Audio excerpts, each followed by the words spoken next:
This is the mission 52, organized by Space Analog Station Habitat Mart. This mission happens from the October 9th to 24th. And today is Saturday, 17th. And today we have the presentation of prepared by Riyabrata Mondal. He's based in Germany now, and then he will be doing a presentation about how would be the operation of energy center, a power station in Mars. Okay, Mondal, you are welcome to share your screen. Just a moment. Yeah, thank Uh, you, Professor, now, for the introduction. now you are the host of the meeting, and then it's Yeah, possible you share your screen. Okay. yeah,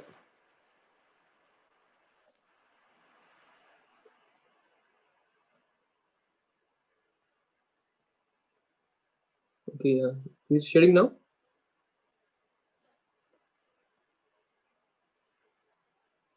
I believe it's starting. It's okay. Not yet. Say here Brata's iPad, but it's not showing the screen yet. Mm, Just a moment.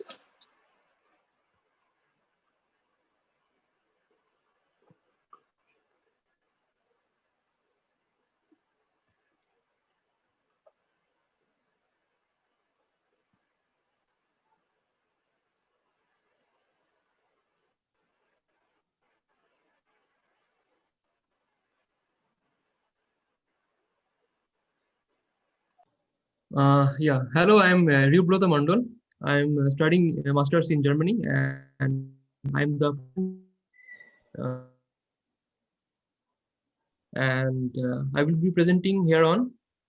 With this, I start the virtual analog mission of Habitat Marte, and I will be talking on the power station. So my flow of talk will be introduction, outlook, applied technology, solar power from space and surface, nuclear power, management, organization, power flow, power management, prototype, spin-offs, and reference of the my topics. So next we have is the introduction. So why we need this power plant in Mars, because it's the most important thing to develop any culture in any place or like in the Mars. So it's the difference between life and death. If we have electric power, we can generate more energy for the habitat, and that's why many scientists and many organizations has put forward many process to open up for power supply in space. Today topic is on Mars, so we'll focus how we can supply power or how we can generate power in Mars. So space shuttles and aircrafts has been sent to Mars in to power or to generate energy in Mars. So that's the introduction, and then we have the workflow of the Habitat Marte, the mission plan. So we have all the rough sketch of what's there in Mars. So we have this power station here, uh, and this is the solar farm. I will be talking on basically this part and how we are generating power and how we are providing the power to the entire station. And next, if we see, we have the outlook of the power station. In that, we have the main power station, the solar farm, nuclear power, the MOXI. I'll talk about this in later of my presentation. Solar disk, exterior solar layer, duo power source, and battery hub. In the next slide, I will talk about the applied technologies. In applied technologies, I'm going to talk about what are the technologies that can be applied in Mars. So the first one is a solar power. As we know that solar power uh, is a thing that we can use as an alternative to power source. For example, in places, remote places where we don't have electricity or we cannot put out cables, we can use solar power independently to get power. So similarly, we can do the same thing on Mars, and get more energy from the solar power, that is the sun.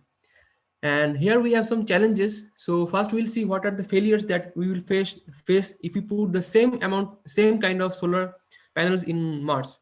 If we put the same kind of solar panels in Mars like we did in Earth, uh, there are chances of, like, atmosphere, that's there are a lot of wind, sand dunes. So that's a problem, because there will be sand collection in the uh, solar panels. The weather is not good in Mars because it has a thin atmosphere, and for that, a lot of UV radiations takes place. And if the panels are not good enough, they can be spoiled by the radiations. So the panels should be tough enough to withstand the weather and the atmosphere. Too little power. Even the most sunniest spot in the Mars has 25% of the energy of the sun that is coming to Earth. So 25% energy, like one fourth of the energy is coming to Mars, that is coming to Earth. So that's coming to too little power. Huge setup is required. We need a lot of setup, because as the input is low, we need a huge setup to run a huge amount of workflow, and it is costly too. But uh, but uh, in respect to this, we still need power, right? So we can plan something else. So we will see what are the advantages now of solar power. So the advantages are, it is eco-friendly. And in this I will talk how to modify, how scientists are modifying these things, because we cannot use the solar panel as I told you in, like we use in Earth. We should modify it. So I will be telling you that. But first we'll see what are the advantages that we can get if we plant a solar panel. So eco-friendly is the first thing. So we can use that in to close proximity to humans. So we can place them in the top of the ceilings. We can keep them beside stations. So it is very eco-friendly, and large scale setup is possible. So because like 3D printing, and there are a lot of things, and it's not that hard to make solar panels. So large scale setup is also possible. And once you did do the setup, it lasts long. We don't need to use fuel or something to provide or to run the experiment. And the fourth point is the modification. We can do modification on that. I will talk how what modification can be done in the later in my presentation. And the fifth thing that is done by NASA, they are evolving this flat and square solar panels from they have some kind of Mars Pathfinder, that's a mission, which they have provided a more powerful solar panels. In these panels, they have the power to, it has three times the power that a normal power panel uses. So I will talk more on this in my modifications. So next is the solar power from space. As you can see the picture, solar power from space, it defines, like the power coming from the space to the surface. So as I told you that if we go to Mars and put up solar panels there, then 25% energy we get from what we get in Earth. So that's one fourth of the energy. So what we can do, we can keep a satellite, or we can have a huge setup like this. And here we can put lot of solar panels and a mirror to reflect that solar power to a particular point in the Mars, and from there we can collect a lot of more energy than what we are doing in putting up solar panels. So this is the pictorial view. This is how how it is sent through yeah, it can be sent through microwave or through laser. But this thing is quite harmful. So we can do it in Mars for initial startup, but it's not effective in Earth. So China has already started doing this thing, putting up a power cell in space, and sending energy from space to Earth. So these are the large mirror arrays, and they are how they are reflecting the sun energy, the solar beam, to Earth through microwave. And next, we're talking about how we can have more efficient solar power in the surface. So these are diagram or a figure of how effectively we can put a solar power. So if we raise the height, and that can be a good thing. And this here, these discs can be rotated and can be cleaned also through this machine. And these actually are 3D printer printing this cell and using it.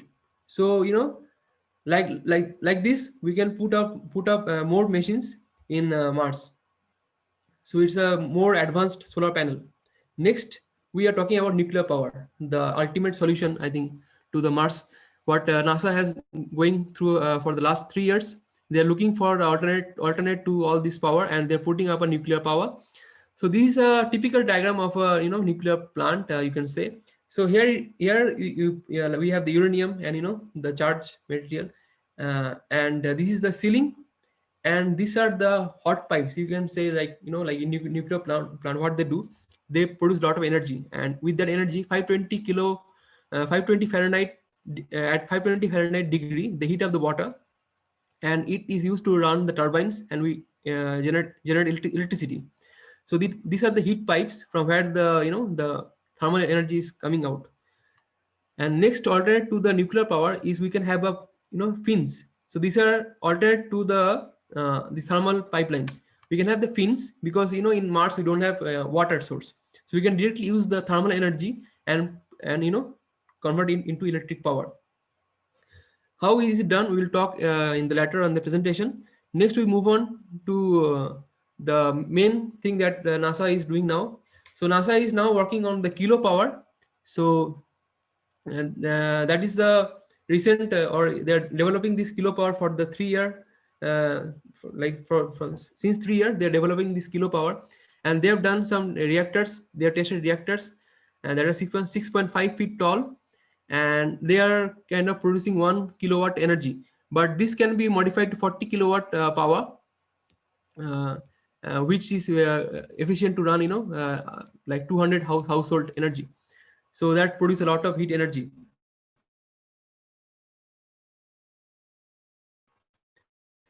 And next is a pictorial. So here is the flight concept. So we need to carry this thing to the space. So here is the like we can put it on the top of the rocket and take it to the space, and this is actually a design how we can take it up to Mars. This will open up, the fin will open up, and this will come together as a compact thing and provide power. You will get to know more about this thing as I move on. The next is the so this thing, the flight concept, these fins will open up like this, and they will be put down on the Mars surface. So it's a titanium radiator. Okay, so it's a heat radiator, and we have the heat pipes here. So through the heat pipes, the thermal heat is going to the thermal radiator, and from where the Starling converter converts the heat energy to electrical energy. And yeah, and next we have this the titanium heat pipes radiator. This is the more close view of that thing, kilo power. You can see here the radiator, the Starling engines, the LIH shielding, the sodium heat pipes, and the reflector, and the BO4C control rods. Next, we see that how the power conservation and the heat pipes, the more detailed picture of the kilo power, the technique. So this is a beryllium reactor, and this is reactor core, and this is a boron carbide control rod, for to keep that into control. And this is the design, as I told you, that to change from 1 kilowatt to 40 kilowatt. So here I have the photo of I think 10 kilowatt. So this is a 1 kilowatt thermal electricity provider, and as we move on, so this is a more modified, and this can provide 10 kilowatt of power. So NASA is working more on this to increase the power to 40 kilowatt. So till now they're working on that, and they're leveraging on this thing how to access more power. And next we come to is the management, and how everything, how we will put everything into a place, because it's very important. Like we cannot put only the power station and there is no management in the power channel. So next we see the power station, that is a hub of collecting input or output. So input is a nuclear power. We have various nuclear power source. We also have the eco friendly sources like the solar energy, wind energy, geothermal energy, and the power from space. So these are the input channels, and we have the output as a e-storage and to the station. So output we can directly serve to the station, and we can also store as a e-storage or as a battery in the batteries. So the workflow here is we'll talk about nuclear power, solar power that is coming to the power station, energy from the space, and what is going is to the battery, to the station, and to the moxie. So next we have is a nuclear station. In a nuclear station, so it is, it's a self-energizing power station. So we don't need to put more fuel to it. Once we launch it, we take the uranium, put it there, or and it or the plutonium is used in here in case. So once we put that thing into the power system, it will provide power for a long time. So it has a potential to provide 1 kilowatt to 80 kilowatt of electricity, as I told you, and it lasts for decades. Next thing is power from space. So as I told you, power from space is also possible, and here we can take the power from the space and send it to the station through the laser or through the microwave, and it works perfectly because the Mars station has the Mars the Mars planet has a very thin or less dense atmosphere, so it won't be affected by the atmosphere too, and we can transmit through microwave and laser. So these are more detailed picture of how the thing can be sent to the planet. So this is the distance. So optimal distance would be fixed, and this is how the sun ray is being trapped or is being reflected to the mirrors, and from this mirror we have a concave mirror that is sending the microwave or the laser wave to the planet. Here is the Mars. We're sending to Mars. So second we come is a three-way or the three-way power system: the solar power, wind power, and the geothermal energy. So through this source, this is not a good for large production, but it is a very eco-friendly. And as I told you, like Mars surface is receiving only 43% of the sun rays as on Earth, but it's not fully effective. Only 25% of that is effective. Like if you talk about the solar panels, the 25%, if we put solar panels on Earth and on Mars, then the efficiency of solar panel is only 25% of that on Earth. So even though we are getting a lot of this solar power from the Mars, but it is not effectively used because the density of the beam are very less. And so henceforth we move to the second thing, that is wind power. We can also put up wind power, okay, because wind power can be put, and the same thing happens in the Mars. As we have the less dense atmosphere, maybe their wind speed is too much. For example, they have 100 kilometer per hour wind speed, but due to the less dense atmosphere, it is not effective to run the machines. Like the 100 kilometer per hour wind blow will feel like a 10 kilometer per hour wind blow in Earth. So it is like about 2% dense, so you won't feel that much pressure on the windpipe. So we need to modify the wind energy also. So here we can use carbon composite materials as a wind power. We can also use axial wind turbines. We can also use vertical axial wind turbines. So of this carbon composite material that has enormous structural strength, so and can withstand high temperature also, because in the Mars we have high temperature on the surface.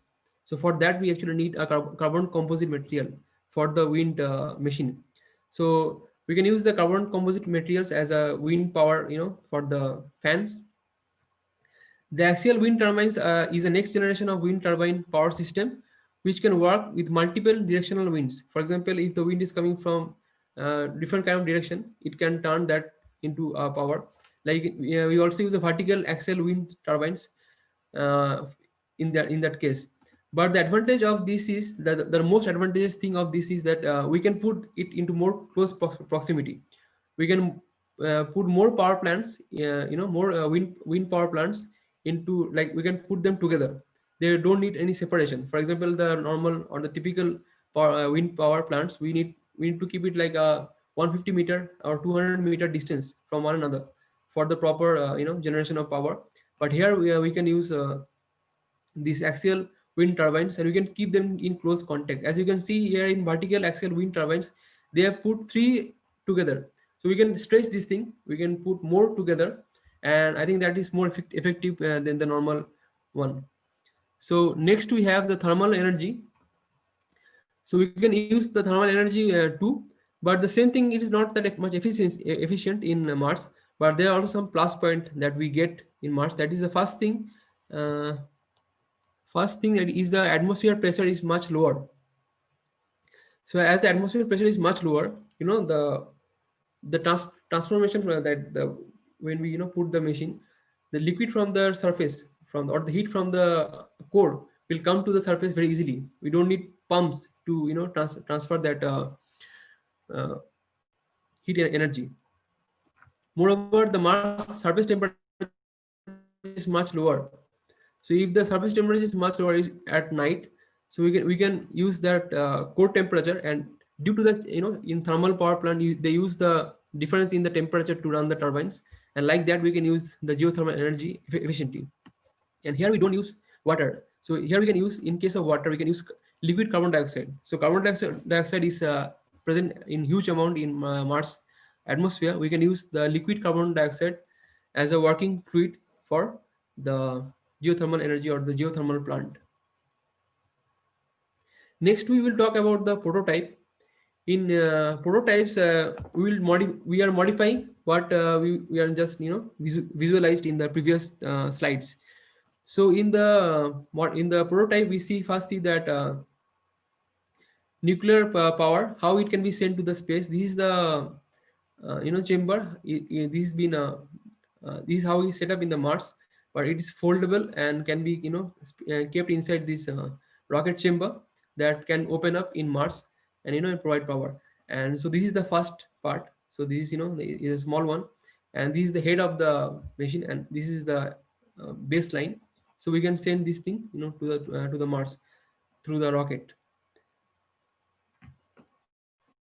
And we can send the kilopower that setup to the Mars. So it is a fusion reactor. And what the NASA and everyone is planning, all the other space organization, to launch it on Mars, because if you launch that system on Earth, it will generate a lot of radioactive stuff. So we'll launch that to Mars, and on there, on over there, we can turn the machine on. So that is, we need to safely launch it to the Mars and then turn the machine on. So next we we'll look on that how it is done. So here it is shown that the rocket and the machine, how we can fix it to the rocket. Next is how is it working. So we have the Starling converters, and which which produce electricity from the heat energy, and each converter can produce 100 watts of energy.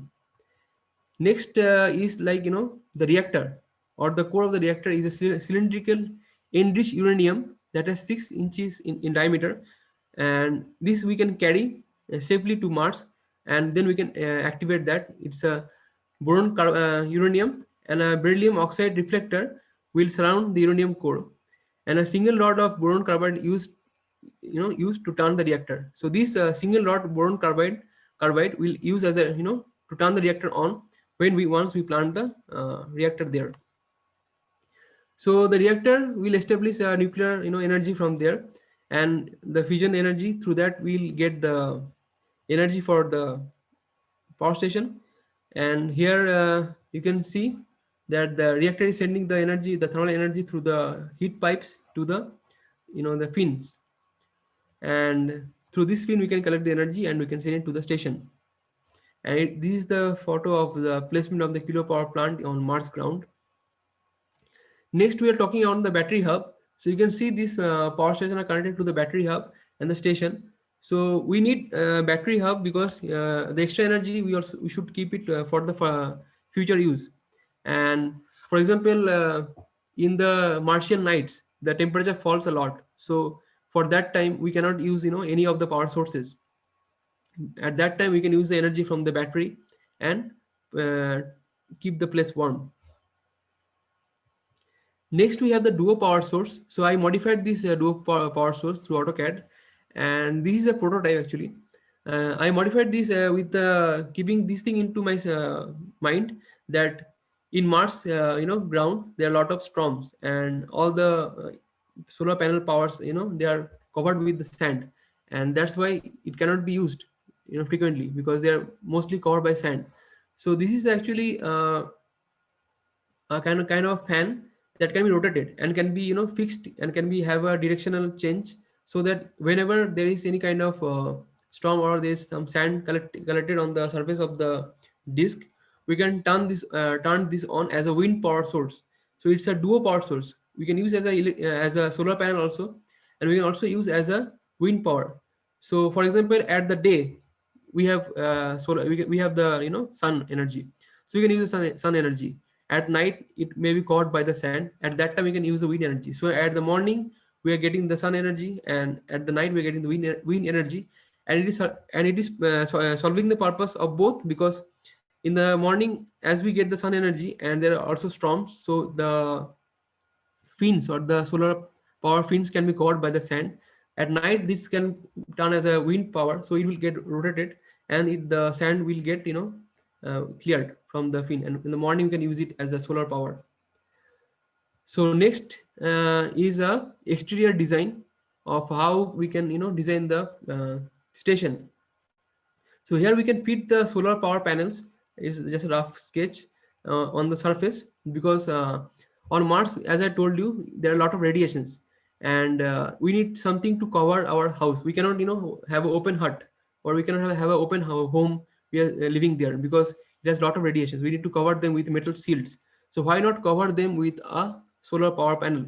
So we can use the solar power panel to cover our home, or as a shield. And as the exterior solar source, these are the hub where from the space, I told you that the radiation or the laser will come to the surface. So we need a station to use station to collect that source. So these are basically the the receivers. So this will receive that extra power from sent by the space through that from that reflector, and it will use that power. And these are the radiator fins. So the extra power, or like the more power can be radiated into the atmosphere, and it will keep the hub more warm. Next we have the three layered solar cell. So three layers solar cell is a new technique. So this is a solar cell that has three what I will say, has three layers to the normal solar panel. So in this case we can use like six times the energy that a normal solar panel has. So this is actually a photo of a sent by the NASA. It is actually a robot which is carrying this power cell. It is a very small unit, but we can plant this into a huge scale. And in this case, they're using this three-layered solar cell to get more power. And next we have the modified batteries. Even the if you use a normal battery is not efficient, because for that we need lot of batteries. So we need to also modify the batteries. How we can modify? So we can use cobalt free lithium ion battery. So why cobalt free lithium ion battery? First, it is eco friendly, so that's a good thing. But if we use cobalt free lithium ion battery, there are some lot of this thing going on, what I will say, research is going on the use of I think like the cobalt in the this thing the battery, it in the lithium ion battery is only uh, is very effective, but the cobalt in the lithium ion battery is very harmful. So in place of cobalt, we can use other cathode, nickel cathode. We can put nickel cathode on the place of cobalt, and use that battery. And if you put nickel as the cathode, like we use cobalt as a cathode in the lithium ion battery, we can put nickel in the cathode of lithium ion battery, and it will increase the the battery power. In the same way, we can also use the vertically aligned carbon nanotubes electrode for lithium ion batteries. If we are using lithium ion batteries, we can use the vertically aligned carbon nanotubes electrode. So this also, enhances the power of the batteries. Next, we can use the modified solar power source, that is CSP. So this is the modified solar power source that been used by the Siemens. The Siemens have modified this thing, and they are using this, like in places where there are more. For example, in Germany, in winter we have more night. Like the night time is more than the day. So how we'll use that in such places? Solar panels. So we need something, to run our home at night. So these modified concentrated solar power, I will show you in a pictorial view. So you can see this. The first one is the normal solar panel. The challenge is that after once the that night start, the drop of the power is there. There no more power. After uh, once the night starts. But in the parabolic through of the heat storage, that is the CSP, concentrated solar power storage, or the parabolic system through shaped mirrors, we can use the morning light in the night shift also. The benefit is the time of power generation is extended. So we can also use the little bit light from the at the night also as a power source. So it is highly efficient. So you can see how it is efficient. In the morning and in the night there is a drop. You can see the normal thing, there is a drop, but here there is increase in the CCP, the hybrid power plant. There is increase in the solar power plant even at night. So the fuel base drops here, okay, and it drops like this. But this is how it is modified, and the huge heat storage is stored and used at the night. So it is a efficient fuel management and the baseload operation. So they are come with the new technique of this parabolic cell, which we can use also in night. So this is basically the pictorial view. You can see how we can extend, or the challenges that we face, but we can benefit that also with this two hybrid power plant system with the photovoltaic solution. And next we come to the Moxai. Moxai is a is a machine which can in Mars.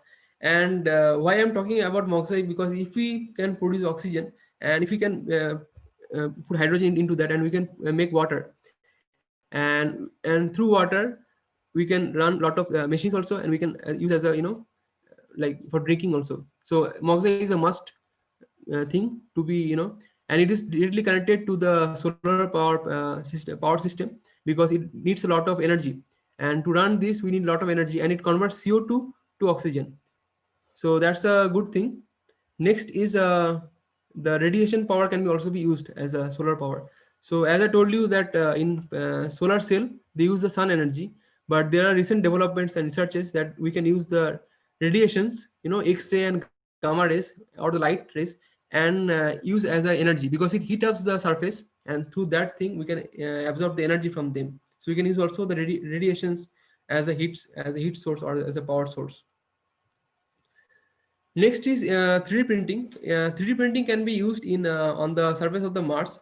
This is a typical 3D printer, and we can use the software here. It's a cyber log software using here.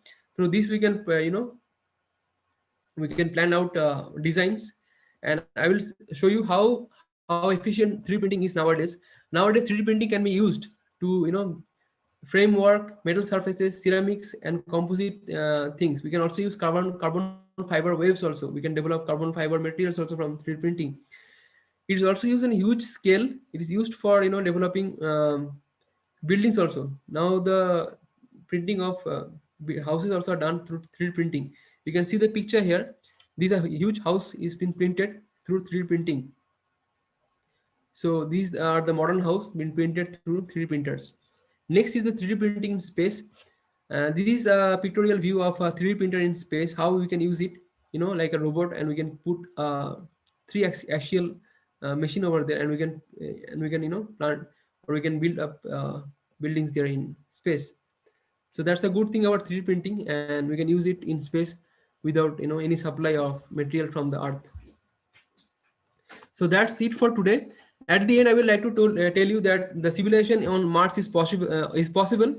and for that we need more techniques and we need more research.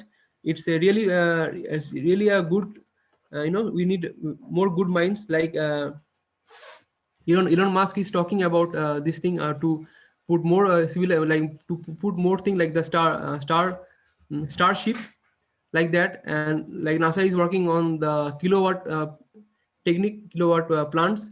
So like that we can have more research on this field, and yeah, it's possible to put habit. We can start civilization on Mars, and food we can plant food like we talk on the habitat Marte mission. There we can plant food, or water is also possible to make. Oxygen is also can be produced in on Mars surface. So yes, habitat on Mars can be is possible. Just we need more research and information. So here are my references, and thank you a lot for the presenting my presentation to Professor Julio. And this is me. Any questions regarding this? I would like to attend. Yeah.